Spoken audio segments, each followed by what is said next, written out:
ফরেক্স মার্কেটে কি ট্রেড করা হয়? বেসিক টু অ্যাডভান্স কোর্সে সবাইকে আবারও স্বাগতম। প্রথম ভিডিও থেকে আপনি ফরেক্স সম্পর্কে একটি বেসিক ধারণা অর্জন করেছেন। ভিডিওটি দেখার পরে আপনার মনে অবশ্যই অনেক প্রশ্ন দানা বেঁধে আছে। বিশেষ করে জানতে চান যে ফরেক্স মার্কেটে যে ট্রেড বা বিজনেস হয় সেইটা আসলে কি।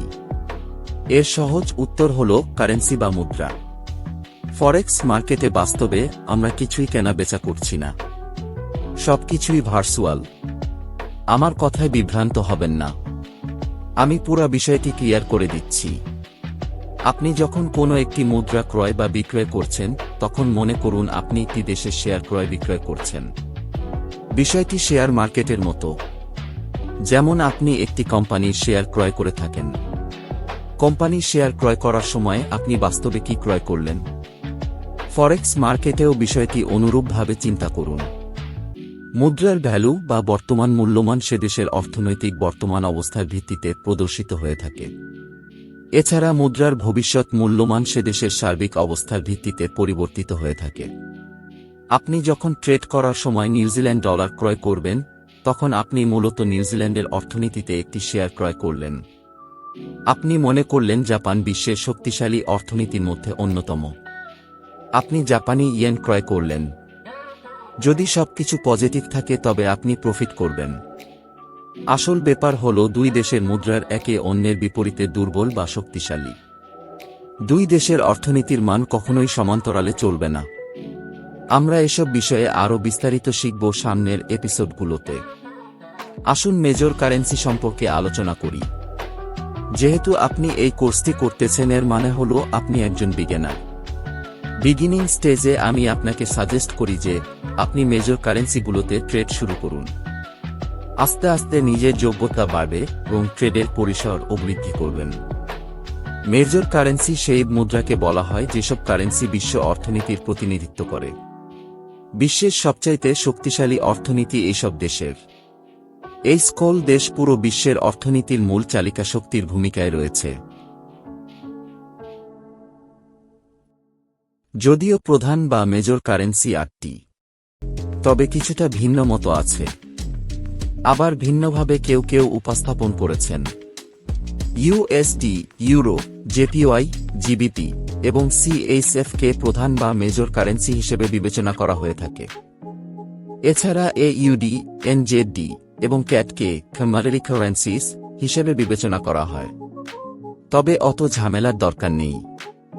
আমরা মেজর কারেন্সি 8টি বিবেচনায় রাখব। এতে আমাদের বুঝতে সহজ হবে। আসুন আমরা এই 8টি মেজর কারেন্সির সাথে পরিচিত হই। এই কারেন্সির দেশ, মুদ্রার নাম এবং ডাকনাম সবকিছুই জানতে হবে।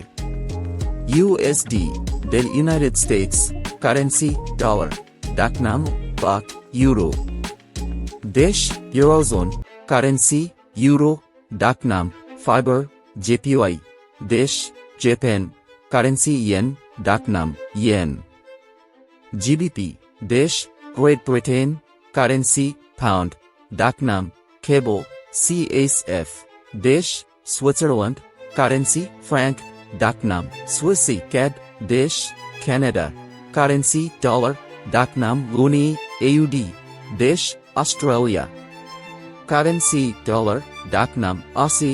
এনজেডি, দেশ, নিউজিল্যান্ড কারেন্সি, ডলার, ডাকনাম খাওয়াই। মুদ্রার প্রতীকে সবসময় 3টি অক্ষর থাকে, যেখানে প্রথম 2টি অক্ষর দেশের নাম চিহ্নিত করে এবং তৃতীয় অক্ষরটি সেই দেশের মুদ্রার নাম চিহ্নিত করে, সাধারণত মুদ্রার নামের প্রথম অক্ষর। এই 3টি অক্ষর ISO 4217 মুদ্রা কোড নামে পরিচিত। 1973 সাল নাগাদ international organisation for standardisation ISO আজ আমরা যে মুদ্রা ব্যবহার করি তার জন্য 3 অক্ষরের কোড প্রতিষ্ঠা করে। এনজেড মানে নিউজিল্যান্ড আর ডি মানে ডলার।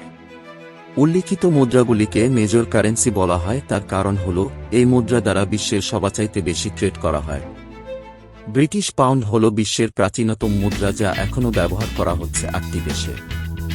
বিশ্বের নতুন মুদ্রা হল দক্ষিণ সুদানিজ পাউন্ড, যা 1 জুলাই 2011 তারিখে আনুষ্ঠানিকভাবে চালু করা হয়। আমেরিকান ডলারের ডাক নাম শুধুমাত্র বাক নয়, এর আরও অনেকগুলা ডাকনাম রয়েছে।